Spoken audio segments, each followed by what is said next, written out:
आत्मीय भाइयों एवं बहनों, प्रज्ञा अभियान 16 जनवरी 2021, प्रकाशन तिथि 12 जनवरी 2021। मुख्य पृष्ठ आपको अपनी आवाज में पढ़कर सुनाता हूं। प्रार्थना की शक्ति संसार में सबसे बड़ी शक्ति है। डॉक्टर अलेक्सिस केरेल, नोबेल पुरस्कार विजेता।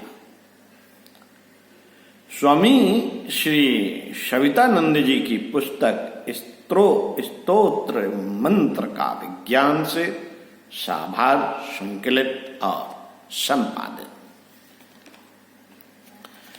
साथियों, फ्रांस के डॉक्टर अलेक्सिस केरेल सन 1900 के लगभग का बहुत बड़ा नाम था।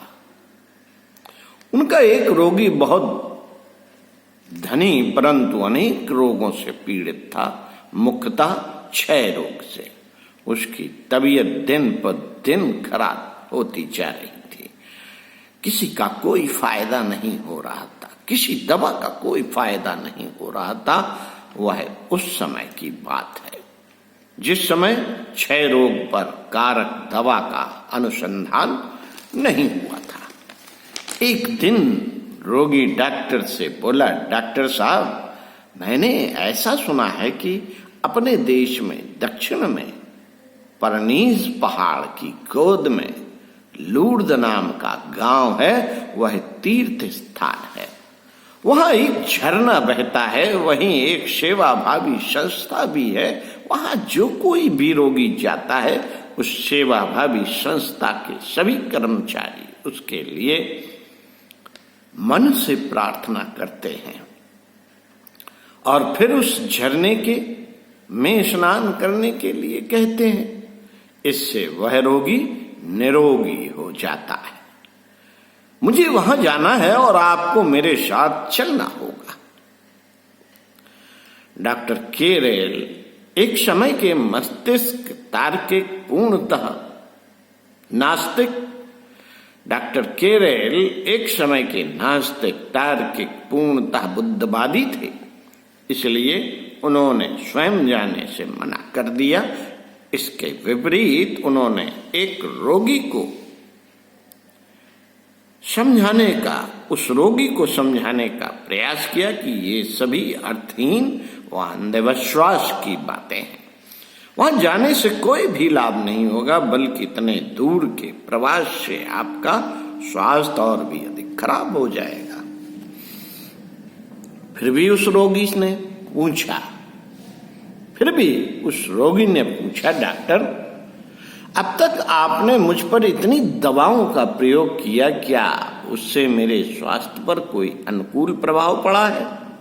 डॉक्टर ने कहा, नहीं। क्या और किसी दवा का उपचार बाकी है? डॉक्टर बोले, नहीं। अब ऐसी कोई दवा मेरे पास नहीं है जो तुम्हें दी जा सके। फिर यह प्रयोग करके देखने में क्या हर्ज है? मैं तो ऐसे ही मरने वाला हूं। फिर एक बार वहां जाकर आने में क्या हर्ज है? आपको मेरे साथ केवल इसलिए आना है कि रास्ते में कहीं मेरा स्वास्थ्य अधिक खराब हो जाए तो आप मेरा उपचार कर सकें। आपको जो आर्थिक नुकसान होगा मैं उसकी भरपाई कर दूंगा। अब मेरे पास आने से, मेरे साथ आने से इनकार मत करना। अंत में डॉक्टर तैयार हो गया। वहां जाने पर डॉक्टर केरेल ने स्वयं वहां पर कार्यरत अंतर्राष्ट्रीय मेडिकल संस्था के विद्वान तथा अनुभवी डॉक्टरों के ने फिर उनकी शारीरिक जांच की। डॉक्टरों ने सलाह दी कि दोनों फेफड़ों के नीचे घाव होकर वे टीबी में व्याप्त हो गए हैं। त्रासाध्य स्थित है। रोगी कुछ दिनों का नहीं, अपितु कुछ घंटों का मेहमान है। किस क्षण प्राण ज्योति बुझ जाए कह नहीं सकते। डॉक्टरों की सलाह से वहां कार्यरत सभी कर्मचारी एकत्र हुए। उन्होंने रोगी के लिए मनपूर्वक भगवान से प्रार्थना की और तदंतर झरने में स्नान करने के लिए उतरने को कहा। इससे पूर्व डॉक्टर केरेल स्वयं पानी में उतरे। पानी इतना ठंडा था कि उन्हें विश्वास हो गया कि रोगी पानी में इस अवस्था में उतरा है तो उसका शव ही बाहर आएगा। उन्होंने उसे फिर समझाने का प्रयास किया, परंतु रोगी नहीं माना। पानी में उतरकर कुछ समय तक डुबकियां लगाकर जब वह बाहर आया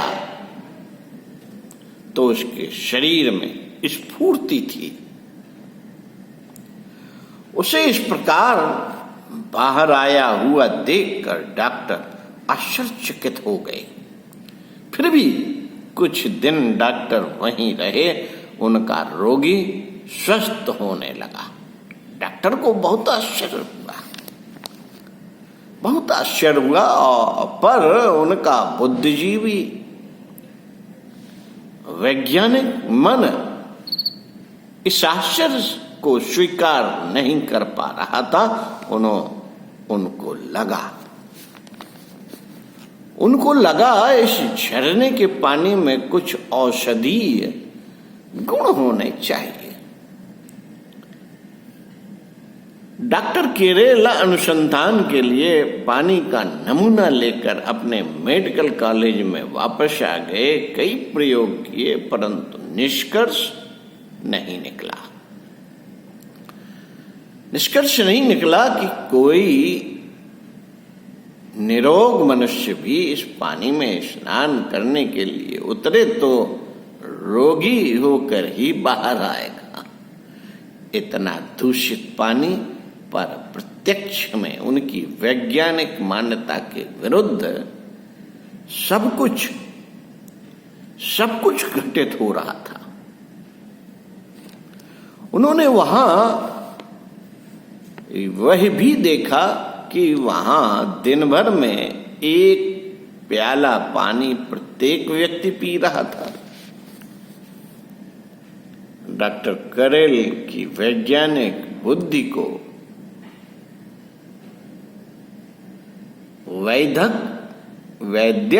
वैद्यक ज्ञान को अंत में हार माननी पड़ी और उनके मुख से निकला, प्रार्थना की शक्ति संसार में सबसे बड़ी शक्ति है।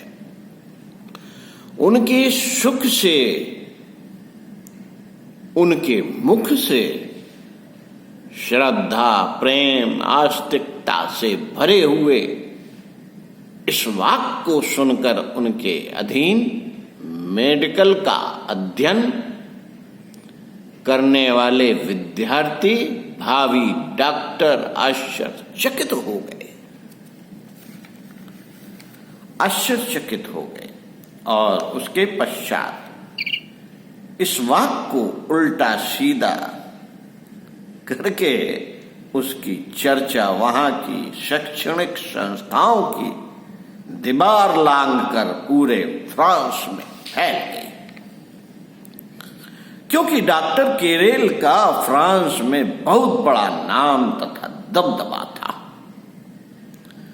उनके विरोधियों ने और उनसे द्वेष रखने वाले ईर्ष्यालु लोगों ने इसका बहुत फायदा उठाया। मेडिकल कॉलेज से निकाल दिया गया, उनकी नौकरी चली गई।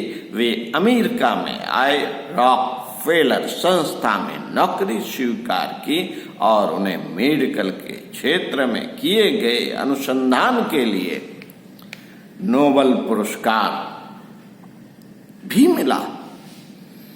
साथियों, प्रार्थना की शक्ति पर उनकी अटूट श्रद्धा हो गई। वैद्य की क्षेत्र में इस पर उन्होंने अनेक प्रयोग किए। उन्हीं के प्रयत्न से अमेरिका और इंग्लैंड में अनेक सरकारी संस्थाओं के अस्पतालों में नियम से रोगियों के लिए प्रातःकाल व सायंकाल प्रार्थना होने लगी। अभी भी हो रही है। पादरी, डॉक्टर, नर्सेस व अन्य कर्मचारी, रोगी व रोगी के संबंधी सभी उसमें सहभागी होते हैं और उसका उत्तम परिणाम रोगी पर होता है। वह रोग मुक्त हो जाता है। ओम शांति शांति शांति।